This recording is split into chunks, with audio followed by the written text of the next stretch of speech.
Hello everyone, good morning, how are you? So today we're talking about how to start intuitive eating, and I have some practical ways to just get you started and stop counting calories. So, that old saying, calories in, calories out equals weight loss, right? Well, this formula, it seems pretty simple, for anyone who has actually been on a diet, and it starts with exactly that, right? You know, but eventually it gets to a point where that's not enough, okay? So, I'll admit, I was the same exact way. And I spent years counting every piece of food that went into my mouth and getting on the scale every single day, until I just realized that, I wasn't in control of the food. It was actually controlling me. So, it's so hard to get away from this idea, especially when it's all over magazine covers. You go to the grocery store, it's like plastered in front of you when you're waiting in the checkout line. It's all over TV, social media. But for some reason, we still feel like we need to track everything. And so people feel that need to stick to a diet, right? Because this makes us afraid of intuitive eating.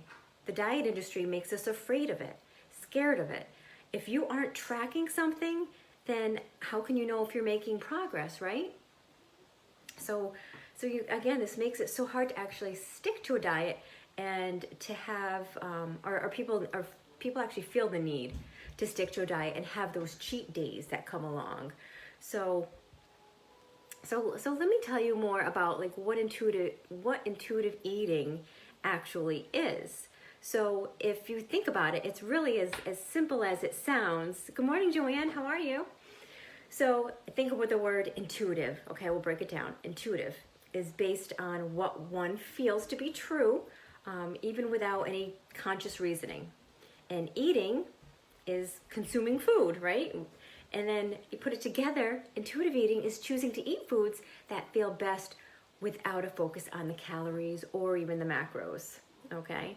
So I know it can feel completely unnatural to just let go of those numbers that have created this like safety blanket for you for so long. So how do you actually feel? How do you know how to feel what is right for you?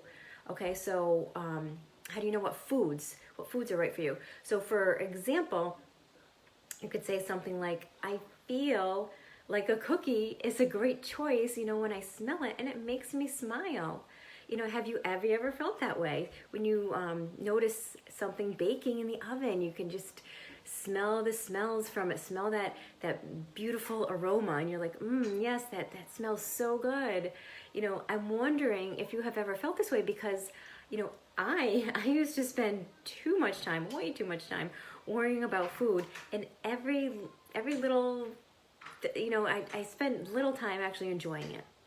Okay, so instead, I made this choice.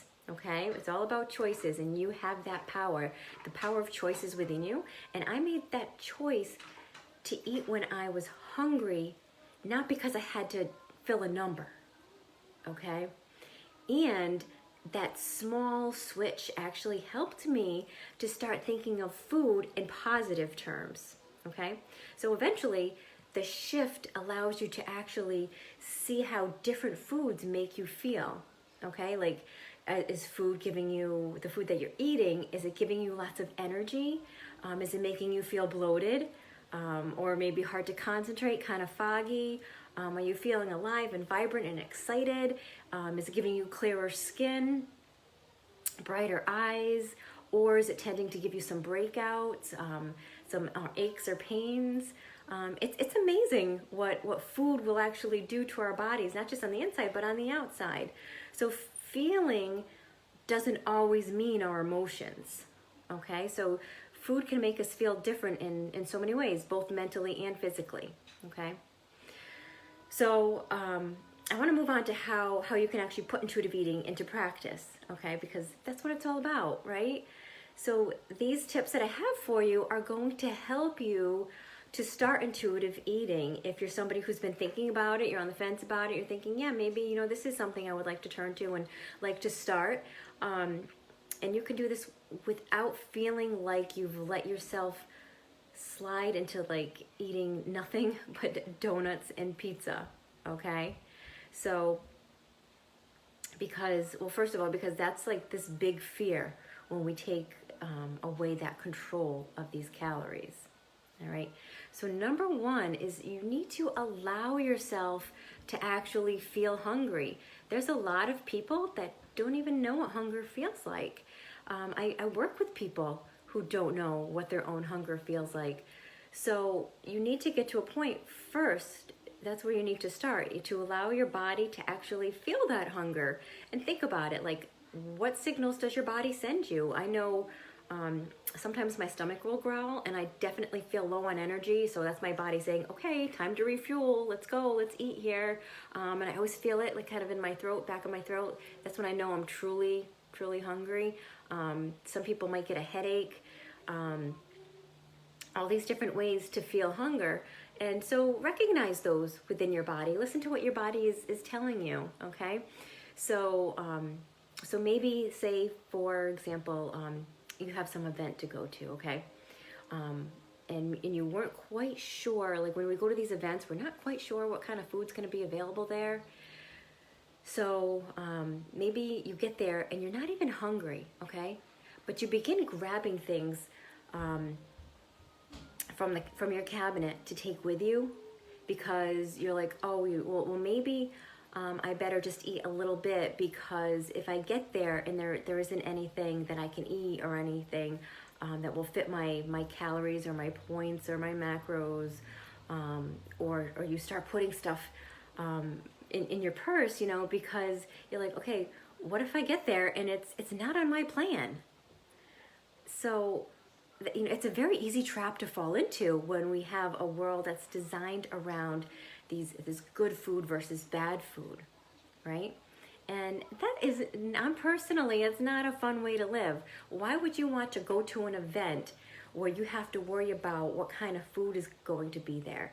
Why would you ever want that to be your biggest worry? There's so many other things that we could be focusing on, that we should be focusing on, than what kind of food is going to be at this event and what's going to happen all around the food based on that, okay?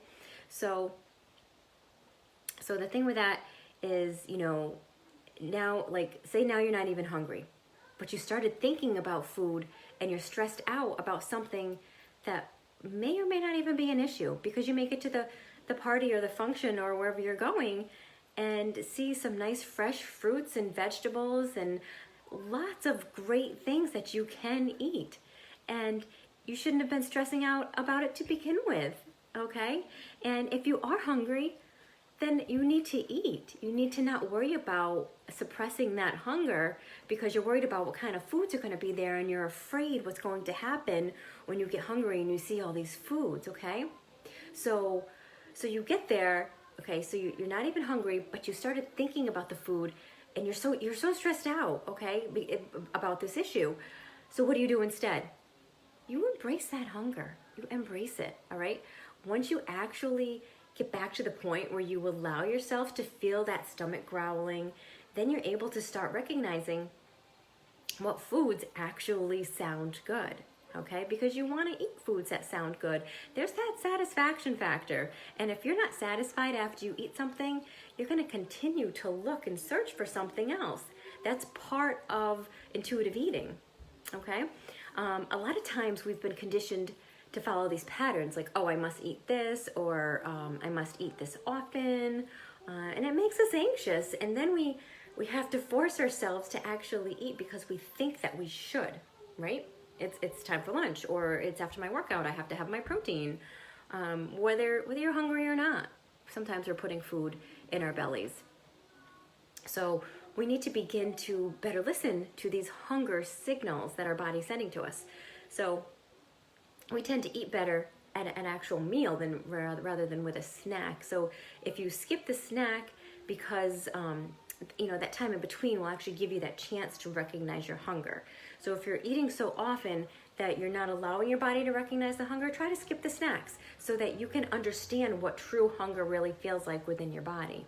Okay, just a thought, just an example for you if you're somebody who is not really sure what real hunger feels like.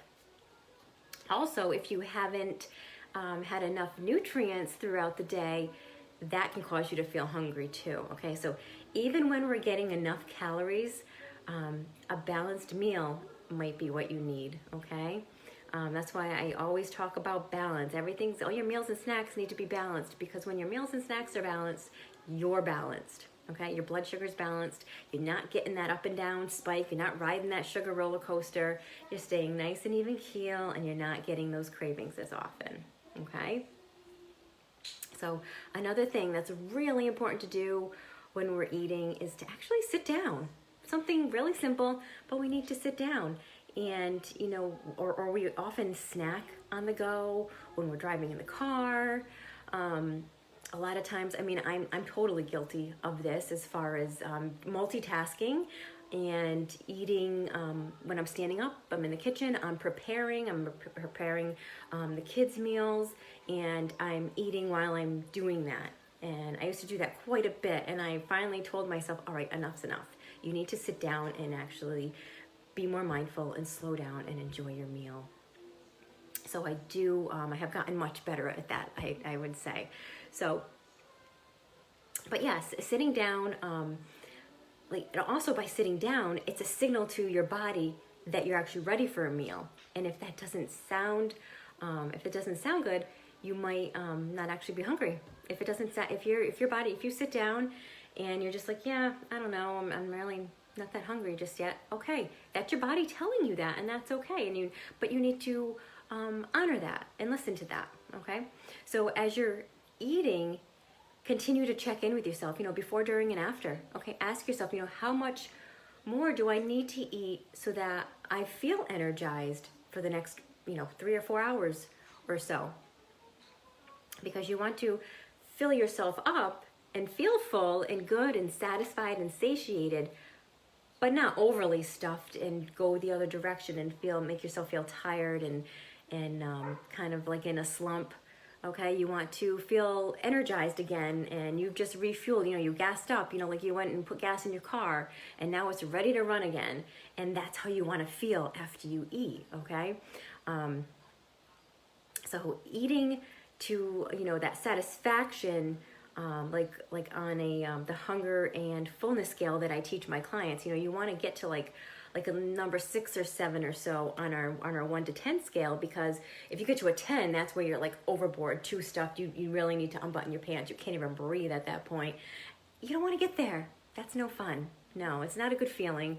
It's really uncomfortable, and I'm sure we've all been there at one time or another. That's why I know I can speak of it, and why I don't want to go there again, because it's uncomfortable, and it's not healthy for us either, not mentally or physically. So you want to get to like a 7-ish, where you're full. Yeah, you definitely ate enough, but another couple bites and you'd be a little bit too much. You'd go overboard. So you want to be able to stop right there at that. There's that fine line. You want to just stop at that number 7 if you can. Okay, and it takes practice, but you can do it with practice. Everything we get better. So eating when you're hungry and then stopping when you're satisfied turns that focus from the food, and it gives your body the energy that it actually needs and it actually craves. Okay. And then number 2, my second tip for you is to really truly enjoy your food. I mentioned the satisfaction factor. There's got to be satisfaction there. You're going to want to keep looking for something else. And speaking of sitting down that I mentioned, do you remember how people used to actually sit together at a table and actually even sit down and be mindful and pray over their food? Good morning, Angela. How are you? Thanks for coming on. So these are things that, it's really important, I think, to get back to, because a lot of times we don't do that anymore. We live in a world where everything is just rush, rush, rush. We're lucky if we even sit down for a meal. Like I said, I've forced myself to do that because I was really bad at it, and I've gotten a lot better, and it is nice. It's nice to sit down and slow down for a moment. even if it's just for a moment out of your day, because our days are so busy. So if we can get back to connecting with each other and actually sitting together at a table and having a nice mindful prayer and being thankful for our food, what a difference that can make for you overall before you even eat. Okay, so not only, were we able to, sit and connect with each other, way back in the day, which was more of a regular thing, we've gotten away from it, but we were able to practice intuitive eating in different ways. One would be being able to relax, all right? We all need a moment to pause during the day, and especially during meal times, okay? Meal times used to be that break. And, can you put your phone away? Can you stop eating at your desk and actually taste your food? Because being relaxed allows your body to be able to digest that food more quickly. And more importantly, if you're truly tasting each bite, then you're more able to recognize when you're actually full, okay? And then there's the physiology of it as well.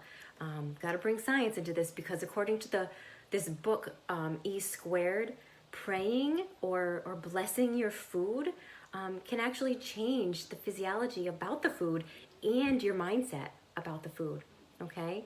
But it can change how your body even reacts to the food.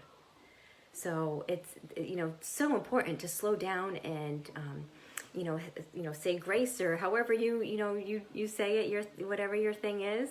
As long as you're slowing down and giving yourself that moment to be appreciative of the food in front of you, that's going to nourish your body, because it can go the opposite way too. If before you eat maybe, say, some pizza that you've just been dreaming about all week, or maybe your grandma's favorite cake, you start thinking about how bad it is for you, you're going to make it worse for you, okay? And I know it may sound a little crazy or silly, but this is science, okay? And you can't argue science. I think that this is a great idea of just thanking your food, because it does force you to pause from just shoveling it in your mouth. Good morning, Samantha. How are you? Thank you for coming on. So, like I said, I'm certainly guilty of standing and eating my food, but I have gotten so much better over time. I've gotten better at actually sitting down and saying thank you for this amazing, nourishing food in front of me, because I know that it is going to fill my muscles, and I know that I'm going to just have this just great, fantastic, wonderful workout because of it. I'm going to feel good. I'm going to feel energized, and I'm going to have the energy that I need. Okay, so it's a really crazy shift. It's crazy that this happens, but it's amazing when it can happen. And in the past, it was more like, for me, it was more like, okay, I really want the pizza, and I'm gonna eat it, and it's really bad though if I eat it, but I'm gonna have it anyway, and then I'll just go run it off tomorrow. Okay, that was my thought pattern so long ago. Thankfully, so long ago that it's not anymore. But a red flag for you would be that if food is consistently making you feel a certain way, it's either because you've assigned it with a label. You've assigned it either as bad, you put a bad label on it, or because it doesn't really sit well with you.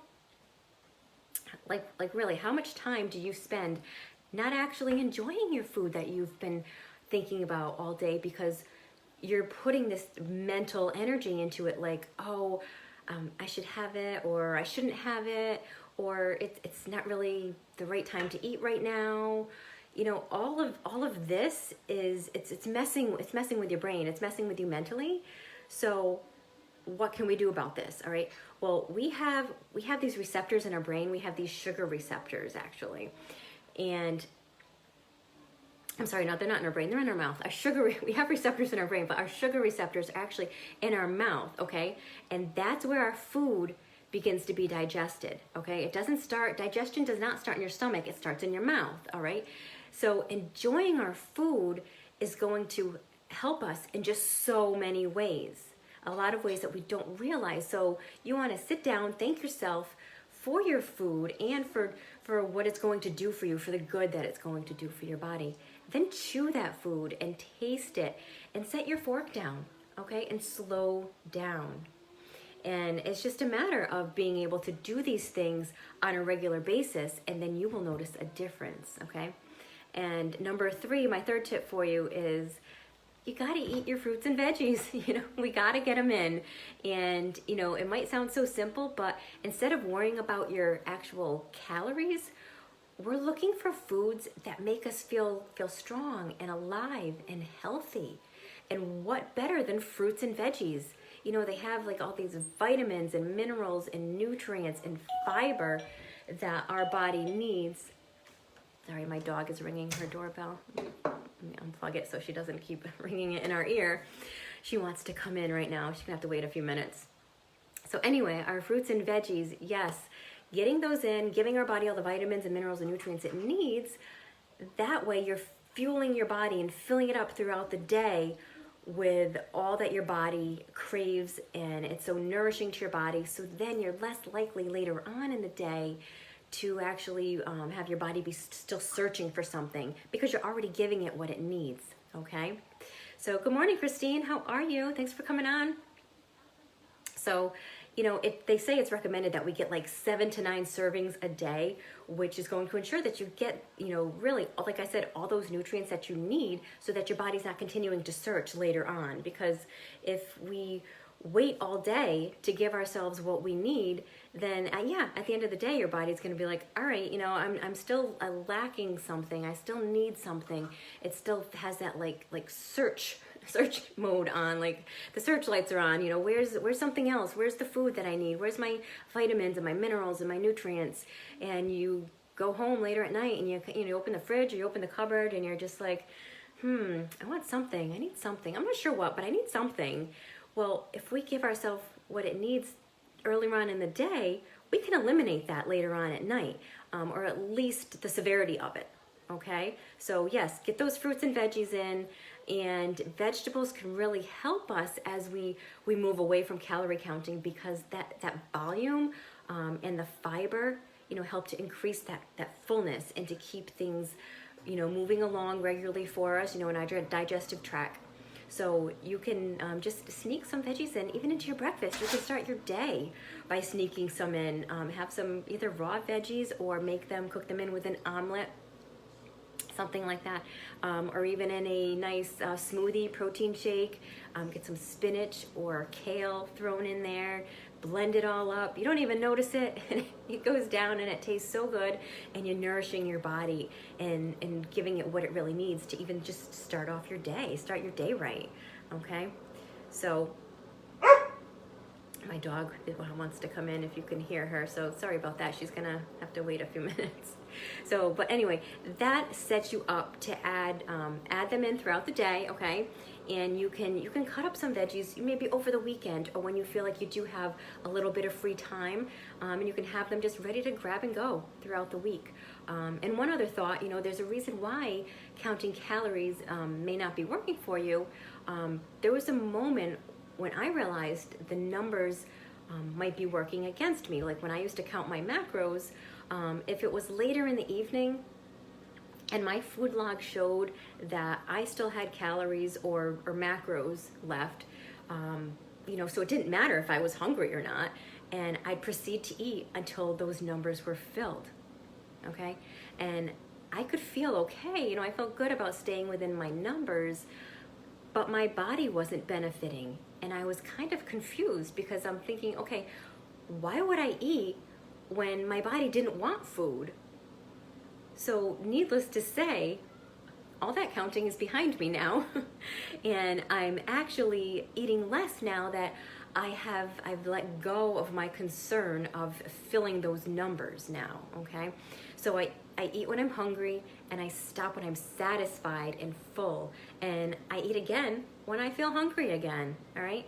So I start out, with a few easy and intuitive eating strategies, by just beginning to let go of that diet mentality. That's number one, which is, I feel like, really hard to do, but once you get past that, things just start to flow for you. Everything opens up for you. All the doors of intuitive eating open up, and they reduce that food anxiety that a lot of us have.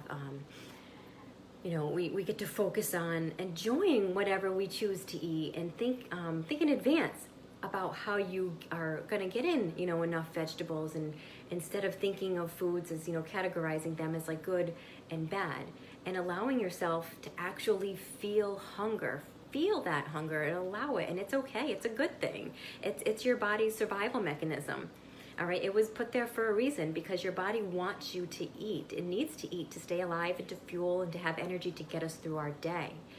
And the nutrients from your fruits and your vegetables are going to help you curb your cravings and decrease that need to snack later on in the day, because you're giving it the vitamins and the minerals and all those nutrients that it really needs to nourish your body, so it's less likely to search for that later on in the day. Okay, so I hope that was helpful. If you have any questions at all, let me know. Pop it in the comments for me. If there's no questions right now, I'm going to hop off. But if you're someone who is thinking about, maybe you're on the fence about intuitive eating, and you're like, maybe I'd like to look more into that and see what it's about, and see if it's something that could work for me. Feel free to reach out. I'm happy to have a chat with you and see if it's something that you should or would like to move towards and transition out of dieting and into intuitive eating, because I can speak from my own experience that I wish I found intuitive eating a heck of a lot sooner than I did, and it would have saved me all those years of restricting and binging and yo-yo dieting, and thought I was being healthy when really not so much. And now I'm living much healthier, but not just physically, mentally too, because intuitive eating brings the whole aspect of the whole body and mind health into it. So I hope everybody has a very beautiful day, and I will talk to you guys soon. Bye, guys.